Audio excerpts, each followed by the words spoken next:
Ushuhuda wa aliyekuwa wakala wa shetani kwa miaka 12. Bila shaka hamjambo wapendwa wasikilizaji. Napenda kuwashirikisha ushuhuda huu wa binti kutoka Afrika ya Kusini aliyekuwa wakala wa shetani. Alikuwa mtumishi wa shetani kwa miaka 12 na alipandishwa cheo akiwa huko. Ushuhuda huu umetolewa kwenye anwani inayoitwa www.holybrightscience.wordpress.com. Ukatafsiriwa kwa lugha ya Kiswahili ili habari hizi ziweze kuwafikia watu wengi zaidi.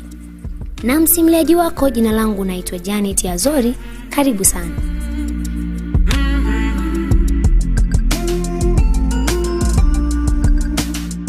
Na wasalimu katika jina la Yesu Kristo. Jina langu naitwa Nokoliso Ngeleka kutoka Nzimakwe. Nimezaliwa mwaka 1988. Nimefanya kazi mahali pale kwa miaka 12. Nilifanya kazi mahali pale tangia nikiwa binti mdogo.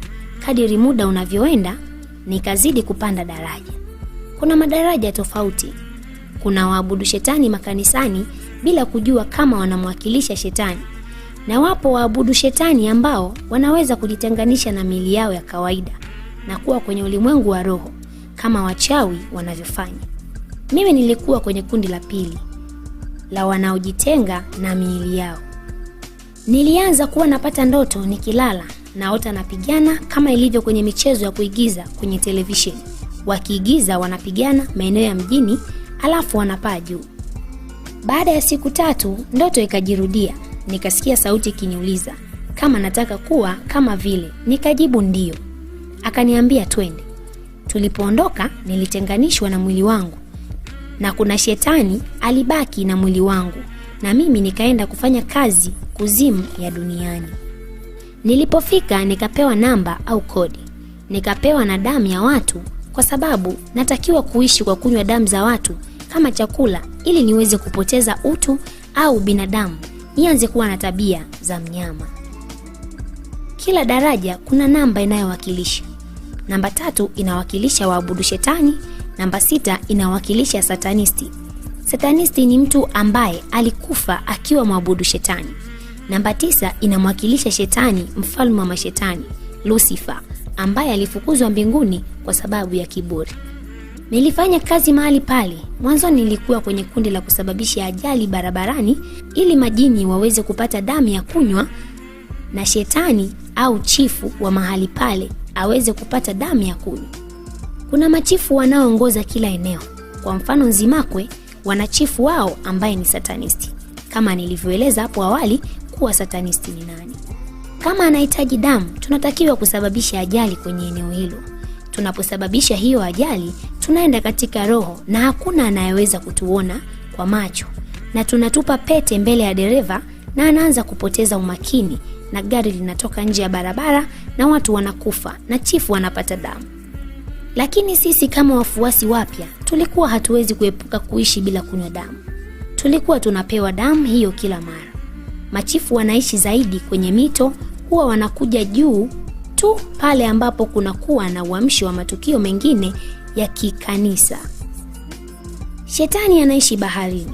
Sisi kama wafuasi wapya tunaishi kwa damu ambayo tunachukua kwa binadamu wanaoishi.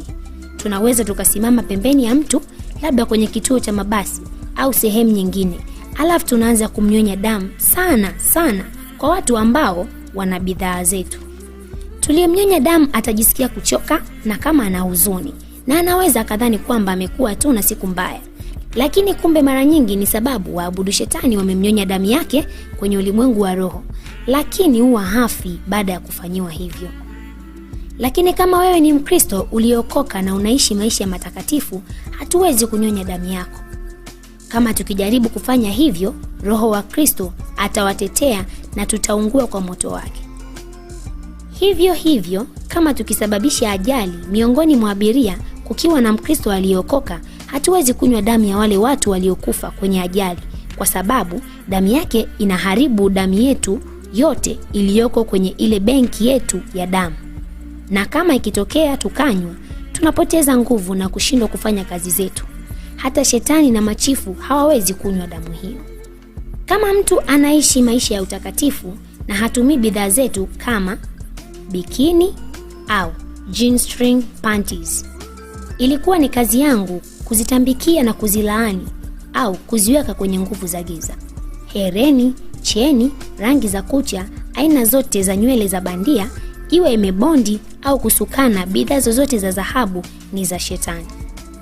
Hivyo kama unatumia hivi vitu, kama umeokoka, kama tunataka kuja kukushambulia, tunatumia namba zetu au kodi. Kama umevaa hereni au unayo kabatini kwako, tutakuja na kukuta nyumba yako imezungukwa na ukuta wa moto kutoka kwa Mungu. Na tutaskani kwa namba yetu, tutaingia. Tukifika kwako, tutaingiza namba kama ilivyo mtu anaingia store kwake kuchukua kitu fulani. Hiyo ni kwa sababu hereni na nywele za bandia ulizonazo ndani zina kodi au namba yetu, na nitaitumia kuingia kwa kufanya chochote inachokitaka kufanya na wewe. Huwa inatokea mtu anakuwa na utakatifu hata kama anatumia bidhaa zetu, lakini hatari yake ni kwamba mtu huyo hawezi kulindwa au kuwa na ulinzi. Tunapokuja kwenye nyumba yako, tunakuta umelindwa, tunaenda kukushtaki kwa Mungu. Kama mnavyojua, shetani ndo mshtaki wa wanadamu. Tunamwambia Mungu tunataka kuchukua product zetu, ikiwa ni hereni, nywele bandia, wigi, rangi za kucha au bidhaa yoyote ya kwetu. Tunaingia, tunafanya chochote tunachotaka kufanya, kwa sababu tunajua Mungu ni mwaminifu na hawezi kuiba. Tunaishtaki kwake na kumwambia, inakuwaje unamfunika huyo mtu kwa ukuta wa moto wakati kuna vitu vyetu anavyo ndani kwake? Hapo ndo inapoonekana hatari ya kutumia bidhaa za shetani, maana unakosa ulinzi. Hivyo tunafika ndani kwako, tunachukua utakatifu wako kidogo kidogo, tunaenda kutambikia na kutamka laana kwenye zile bidhaa zetu, hereni, plastiki au nywele za bandia. Na tunatamka kuwa atakayevitumia ajae tamaa na laana iwe juu yake. Ikiwa ni mapambo ya dhahabu au jewelers, tunatangaza kuwa atakayezivaa awe kahaba na asiwe mtiifu. Ukahaba rohoni si lazima kuuza miili kwa ajili ya fedha, ni kwa tabia tu, jinsi ya mtu anavyovaa. Nimefanya sana kazi kwenye vitu hivi. Ikafika muda nikapandishwa cheo kwa sababu nilifanikiwa sana kwenye kazi hizi, na nikaongezewa namba kwenye kodi yangu kwa sababu nilifaulu darasa na kuomba kunenea laana kwenye nywele bandia, hereni, mikufu na vitu kama hivyo. Nikapandishwa cheo, nikaanza kufanya kazi na makanisa. Nilipokuwa kwenye kazi daraja hili, nilienda kwenye makanisa mengi ya wachungaji wanaofahamika. Nikifika kwenye kusanyiko au event, mara nyingi kwenye mkusanyiko au uamsho, nilikuwa nabeba pete 3 za mikononi, bangili na 2 za vidoleni. Bangili 3 nazirusha katikati ya kanisa, na pete za vidoleni natupa mbele ya mchungaji, moja kulia na moja kushoto. Kama mchungaji akiomba, pete ya kwanza itakuwa inazunguma kanisani na nyingine itarudi kwangu. Kama nilivyosema, huwa naombea hizo pete tangu zikiwa zinatengenezwa na zinenea laana na tamaa juu yake. Hapo mchungaji atamuona msichana mrembo amekaa mbele yake, na akianza tu kupata mawazo ya tamaa juu yake, hapo anapoteza utakatifu au holiness wake, kwa sababu wote tunajua kwamba Roho Mtakatifu hakai mahali penye mawazo machafu. Hivyo ndo jinsi tulivyokuwa tunawaangusha wachungaji. Wakati mwingine mchungaji anaweza akawa amesimama vizuri na pete zetu zisifanye kazi. Hapo tunawatumia wake zao. Kama mke wake anatumia bidhaa yetu yoyote, tunazitumia na kufanyia kazi usiku, kama nilivyosema tunavyofanya kwa watu wengine wanaotumia bidhaa hizo. Hapo mke wa mchungaji ataanza kubadili mafundisho. Kama walikuwa wanasema hereni na nywele za bandia hazitakiwi, ataanza kusema hakuna tatizo lolote kwa mtu akitumia hivyo, na mchungaji atakubaliana naye kwa sababu ni mke wake na ni mwili mmoja. Nilifanya kazi sana na wachungaji wengi, nilifanikiwa kuwaangusha. Mchungaji aliyekuwa anahubiri waumini wake wakae mbali na dhambi, ataanza kuhubiri msichana anaruhusiwa kuwa pamoja na rafiki wa kiume mmoja, na mvulana awe na rafiki wa kike mmoja kabla ya ndoa. Atabadilika na kuanza kusema ibada kwa wazee waliokufa zinaruhusiwa. Ngoja nieleze kitu hapa. Watu waliokufa sio mashetani na hawawezi kufanya kitu chochote hapa duniani tena, kwa sababu wanasubiria siku yao ya hukumu.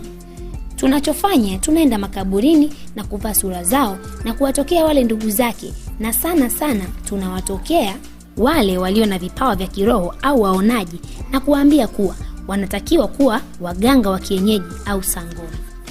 Anapoanza na hiyo tu, mtu huyo atatambulishwa kwa nyoka, na nyoka anamwakilisha shetani mwenyewe. Wakati anafikiri ni mababu zako wanazungumza na wewe, sio wao, ni sisi. Tunakuja kwenye nyumba tunapoitwa na harufu ya moshi wa matambiko, na tunakunywa damu ya matambiko iliyotolewa kwetu bila wao kujua. Tunalala kwenye vitanda vyao na kufurahia. Wakati mtu anakaribia kufa, tunatumwa pale kuangalia kama mtu huyo ana utakatifu wowote. Kama hana, tunaandika jina lake kwenye kitabu chetu. Siku ya hukumu ikifika, wataenda kuchomwa pamoja na sisi. Tunajua tutachomwa mwishoni, maana tunaambiwa. Wakati mwingine tunaambiwa tufunge siku 40 hadi 60 kama kuna mchungaji ataenda kuhubiri mahali, kwa sababu hakuna kitu kinachoendelea duniani tusikione. Kama ikitokea nimefunga chini ya siku 40, napewa adhabu kwa sababu natakiwa kufika kwenye eneo hilo mchungaji analohubiri nikiwa na nguvu.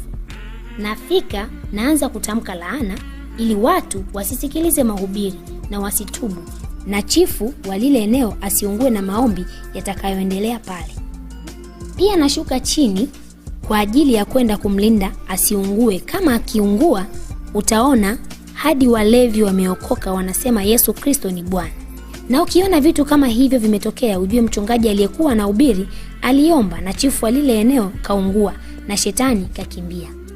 Maana kazi ya huyu shetani wa hapa ambaye ni chifu ni kukaa katika makazi hayo na kuwazunguka watu na nguvu za giza na kuhakikisha hawaokoki, na wale wanaokunywa pombe wasiache mpaka siku watakayokufa, na waliofungwa jela wafie humo, wanaoabudu sanamu na mizimu waendelee hadi watakapokufa, makahaba waendelee kufanya ukahaba mpaka watakapokufa.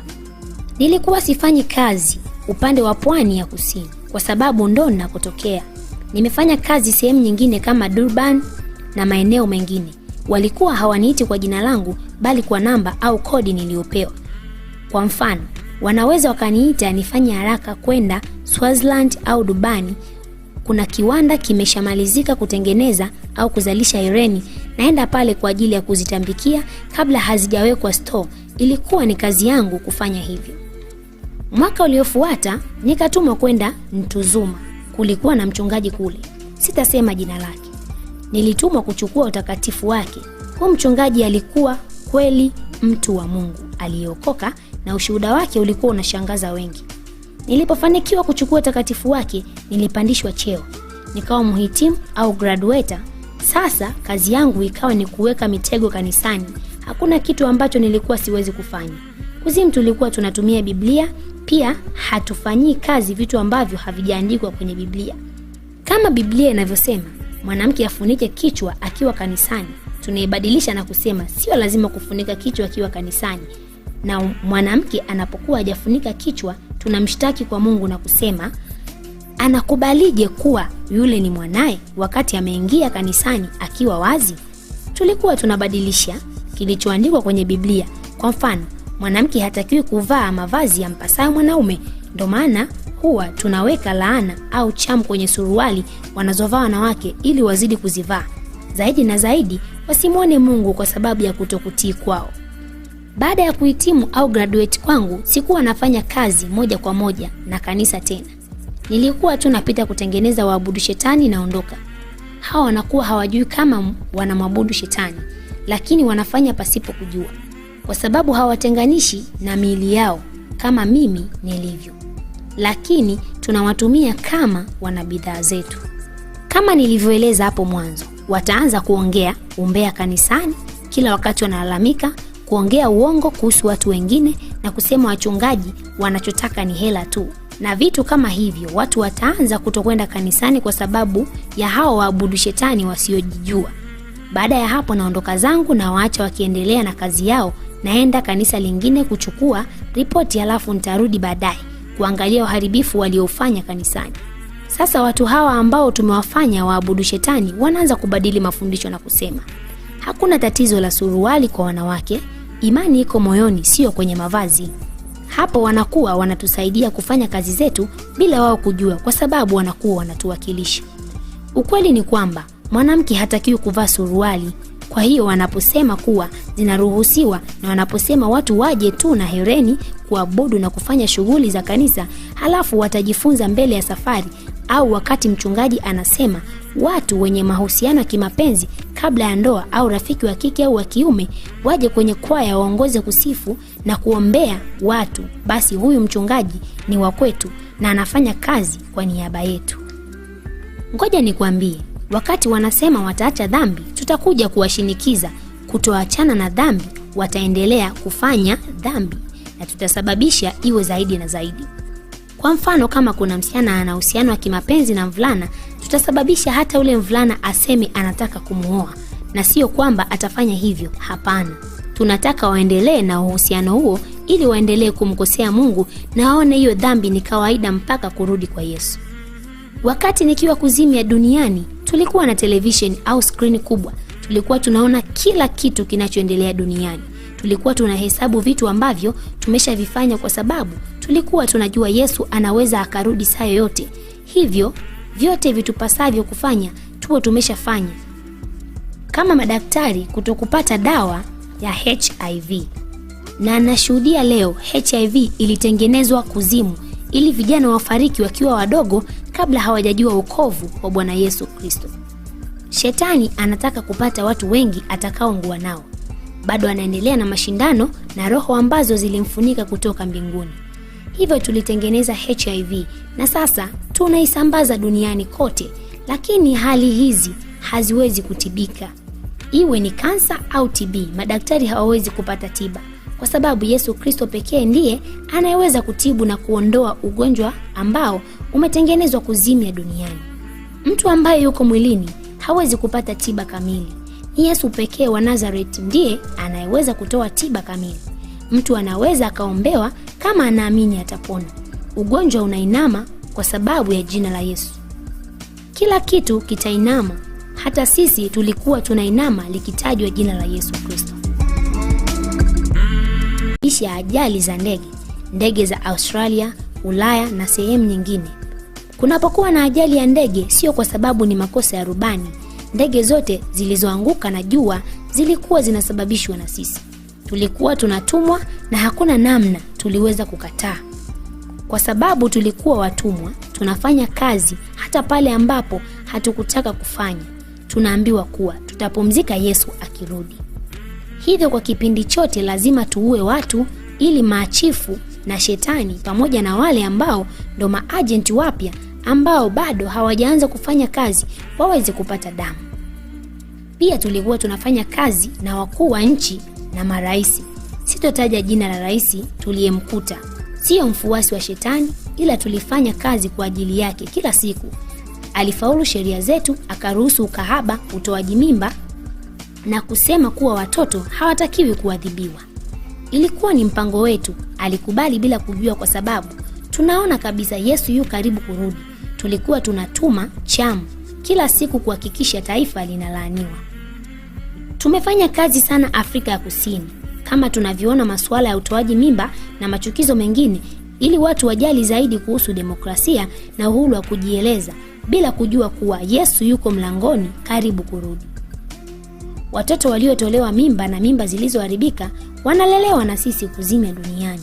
Tunawalea afu tunawatumia kwenda kuharibu ndoa. Wanandoa watagombana kwa kitu kisichokuwa na msingi, talaka za kutengeneza na vitu kama hivyo. Mtoto aliyetolewa mimba ndo kazi zake hizo. Kuna wakati mhusika anaweza akaona nyoka nje au ndani, inakuwa ni yule mtoto aliyetolewa mimba. Pia itasababisha ugomvi kati ya ndugu na inaweza kufikia kusababisha vifo. Ajali ya mwisho ya ndege ya Ulaya niliyosababisha, kulikuwa na mtoto wa Mungu ambaye alikuwa anaishi maisha ya utakatifu. Hivyo damu iliyotokana na ajali ile ilikuwa imeharibu, kwa sababu damu ya Mkristo inaharibu damu yetu tuliyokuwa tunahitaji. Na kama tukinywa inatufanya tukose nguvu ya kuendelea na kufanya kazi zetu. Hivyo ilikuwa ni ajali ya mwisho niliyosababisha. Nilisababisha ajali nyingi kama hizo hapo mwanzo na kufanya kazi nyingi kwa ajili ya shetani. Baada ya hapo nikawa ni mkusanyaji wa taarifa na kufanya zile kazi ngumu kutokana na daraja nililokuwepo. Na pia ilikuwa ni jukumu langu kuangusha wachungaji wenye msimamo mkali. Ngoja nirudi nyuma kidogo.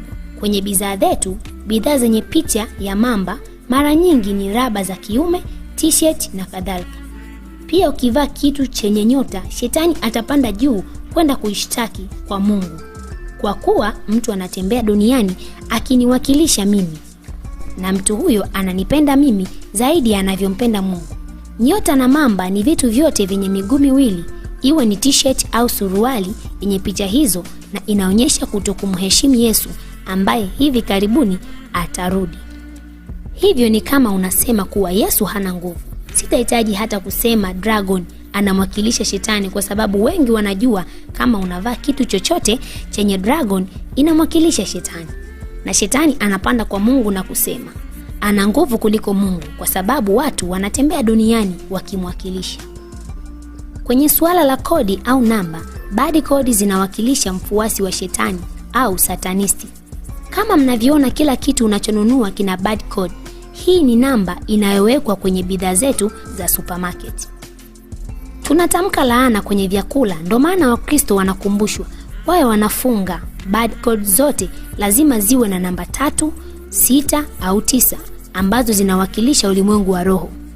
Lazima iwe na namba mojawapo, kama sio 3 basi 6 au 9. Hizi ni namba za kishetani.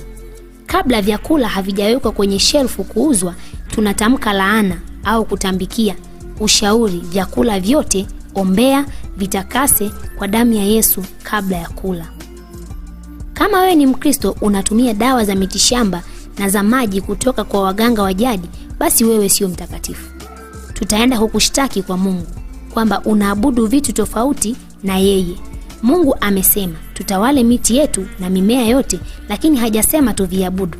Havitakiwi kuwa tumaini letu. Yesu peke yake ndiye anatakiwa kuwa tumaini letu. Kama utaweka imani yako kwenye dawa za mganga na sio kwa Yesu, unatenda dhambi. Hizo dawa za mganga zina roho chafu ambazo tumeziweka sisi. Tutaandika jina lako haraka kwenye kitabu chetu kwa sababu umekuwa wa kwetu. Wapendwa, kama hujazaliwa mara ya pili na kuokoka, utachomwa motoni. Hiyo haikwepeki. Wakati nikiwa ndo nimeanza tu kufanya kazi hii ya kumtumikia shetani, nilikuwa sijui kama mwisho wa siku nitachomwa motoni. Lakini baadaye nikagundua hizi ni siku za mwisho. Tulikuwa tunafanya kazi kwa bidii, na kitu kimoja kilichokuwa kimebaki kusajiliwa 666. Hiyo itatokea kwa sababu kuna waabudu shetani wengi sana waliokamatwa makanisani na walikuwa wanatoa siri za kule. Tukabadili mikakati. Badala ya kuwa namba kama wengi wanavyozingatia, bali itakuwa ni namba ya siri ambayo serikali itapitisha. Kama una hizo namba kwenye mkono au kwenye paji la uso, basi hutoenda mbinguni. Utakuwa kama mfuasi wa shetani, na damu yako itakuwa imejaa namba za kishetani au satanic code. Huo ndo usajili uliokuwa ukingojewa wakati nimeondoka mimi. Utafanyika muda wowote, kama ilivyo kanisa litakavyonyakuliwa muda wowote, hata tunavyoongea hapa. Lakini wote hatujui ni lini, maana Mungu ameficha siku hiyo kwa kila mtu. Tunapofanikiwa kumpata mchungaji wa uamsho au revival pastor, tunambadilisha kuwa mtumishi wetu bila yeye kujua. Atakuwa mwabudu shetani bila kutenganisha mwili wake. Tunaweka roho zetu ndani yao. Wakati watu wanakuja kutoa sadaka, tunatamka laana juu ya hizo sadaka kwa njia ya kiroho. Hizo laana hazitakuwa juu ya muumini, lakini juu ya makanisa. Kuna sadaka ya zaka. Hii ni muhimu sana kwa muamini. Ni 10% ya mapato. Tulikuwa tunawazuia watu wasitoe zaka. Tunawakumbusha kuwa kuna vitu vingi vya kununua na kulipia. Baada ya hapo, tunaenda kukushtaki kwa Mungu kuwa unamwibia hela yake. Tunamwambia Mungu kuwa mahitaji ya huyu muumini ni ya muhimu kwake kuliko wewe. Shetani atakuita mwizi kwa sababu umeiba hela ya Mungu na hujalipa yote. Nikushauri, chochote unachotakiwa kutoa kwa ajili ya Mungu, toa. Ni 10% tu ya mapato yako. Kutoa zaka itakulinda na ajali na kukusaidia kuwa mtakatifu. Ni muhimu sana ulipe zaka kabla ya kuanza kufanya mambo yako mengine. Huwezi kuruka mwezi alafu useme mwezi unaofuata utalipa mara 2. Mwezi ulioruka tayari ni laana. Haiwezi kubadilika kuwa baraka baada ya kufidia mwezi unaofuata. Kama unakumbuka vizuri, Mungu alimtoa mwanae wa pekee. Haikuwa rahisi au kitu kizuri, lakini alifanya hivyo ili usiende kuzimu, na wewe lazima utoe kwa ajili ya kazi yake. Wakati mtu anakaribia kufa, tutamtembelea. Kuna watu huwa wanafikiri watatubu dhambi zao wakiwa wagonjwa na wakiwa karibia kufa. Huwa tunaenda na kuwafunga midomo yao ili wasiweze kuungama dhambi zao. Huwezi kutubu dhambi zako moyoni. Tunahitaji midomo kufanya hivyo, kama anavyofanya mtu akizaliwa mara ya pili au kuokoka. Anatakiwa kukiri kuwa Yesu Kristo ni Bwana kwa kinywa chake. Hivyo mtu huyo akifa na dhambi zake, tutaandika jina lake kwenye kitabu chetu na atachomwa pamoja na sisi. Watu wanaokufa katika dhambi, watu hawa ndio tunawatumia kurudi kuwasumbua ndugu zao. Tunatumia mifupa yao na kujigeuza na kutokea kwa ndugu zao kama wao na kuwaambia mambo ya kufanya. Nao watafanya wakijua ni kumheshimu ndugu yao aliyefariki, lakini inakuwa ni sisi.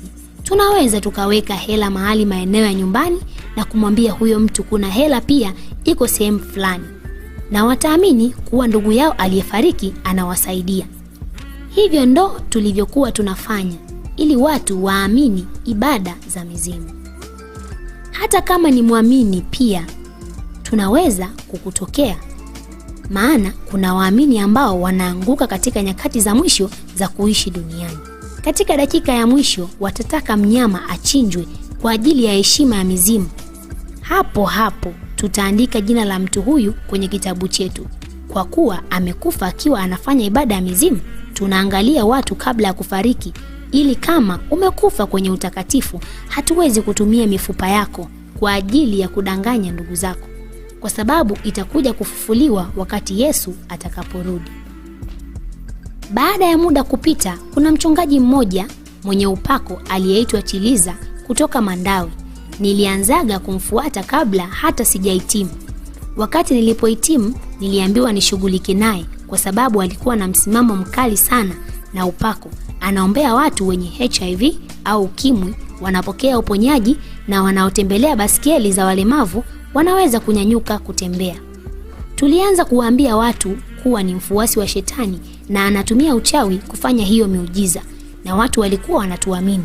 Niliahidiwa zawadi ya gari aina ya Nissan Navara kama nikifanikiwa kumwangusha mtu huyo wa Mungu, na anapoanguka hatumzui kuendelea kuhubiri. Anaendelea, lakini atatumika na roho wachafu ili afundishe mafundisho yanayowachanganya watu na kadhalika. Hivyo watu wote waliookoka au wapya watakuwa kwenye mtego kutokana na mafundisho yake, kwa sababu ataanza kufundisha nusu ya ukweli na atakachojisikia yeye kufundisha. Ninapofika kwenye kanisa lolote, huwa nakaa nyuma kuangalia kwanza nini kinaendelea. Nasoma maisha ya mchungaji, kwa sababu kama nataka kumwangusha kwanza, lazima nimsome mtu, ni mtu wa namna gani. Nitatafuta udhaifu wake uliko akiwa kazini au nyumbani. Mchungaji Chiliza wakati ameanza semina ya uamsho maeneo ya ufukweni mwa bahari, nilikuwa bado namfuatilia. Akiwa anatoka kwenda kuwahubiri watu habari njema waokolewe, nilikuwa bado niko sambamba naye. Mwaka 2008 alikuwa na mkutano wa uamsho pale Fuskadale. Hapo ndipo nilipoweza kumsoma vizuri, na kulikuwa kuna ukuta wa moto umemzunguka. Kama wewe ni mtoto wa Mungu na umeokoka kweli na unafunga mara kwa mara, unakuwa unalindwa na ukuta wa moto kukuzunguka. Mchungaji Chiliza alikuwa na semina ya uamsho Mkwishini, na nilazimishwa kuvaa mwili wangu wa bandia kwa sababu ilikuwa karibu na nyumbani kwangu. Namba yangu ilikuwa kwenye damu yangu. Nilienda pale na rafiki yangu Silindle. Yeye sio mwabudu shetani na alikuwa hajui kama mimi ni wakala wa shetani. Alikuwa amefungwa na roho za kichawi na tulikuwa marafiki wazuri. Nilikuwa natengeneza watu nywele na tulikuwa na nywele ndefu za bandia. Nilikuwa nasuka mwenyewe na tulikuwa tumesuka mtindo wa aina moja. Tafadhali zingatia sana ninaposema nywele za bandia ni hatari kweli. Tulifika na gari pamoja na waumini wengine ambao walikuwa hawajui kama mimi ni wakala wa Shetani. Hata rafiki yangu hakuwa anajua. Alikuwa mkali na sio mtiifu nyumbani kwao, ndo maana alikuwa rafiki yangu. Na nilikuwa na mshauri vibaya. Tulikaa nyuma ya mtumishi wa Mungu, alifika na mke wake. Alipoingia tu alisema kuna roho mchafu mahali pale. Alikuwa ni nabii pia. Rafiki yangu aliruka na kuanguka chini. Alikuwa anataka akimbie. Nilikuwa nampenda sana rafiki yangu na tulikuwa wakorofi. Watu tuliokuja nao kwenye gari ni mashahidi, wanajua ni jinsi gani tulikuwa wajeuri. Nilimchukua rafiki yangu nikampeleka mbele madhabahuni akaombewe, kwa sababu nilikuwa sitaki mtu yoyote amshike, maana tulikuwa na majivuno sana. Nilikuwa najiaminisha kuwa mimi ni mhitimu na siwezi kuzidiwa nguvu kutokana na daraja nililokuwa nalo. Na nilikuwa na mlinda chifu aliyekuwa wakala wa Shetani, akafariki duniani, jina lingine anaitwa Satanisti, ili asiungue na maombi yenye moto, na namba yangu au kodi ilikuwa ndani yangu.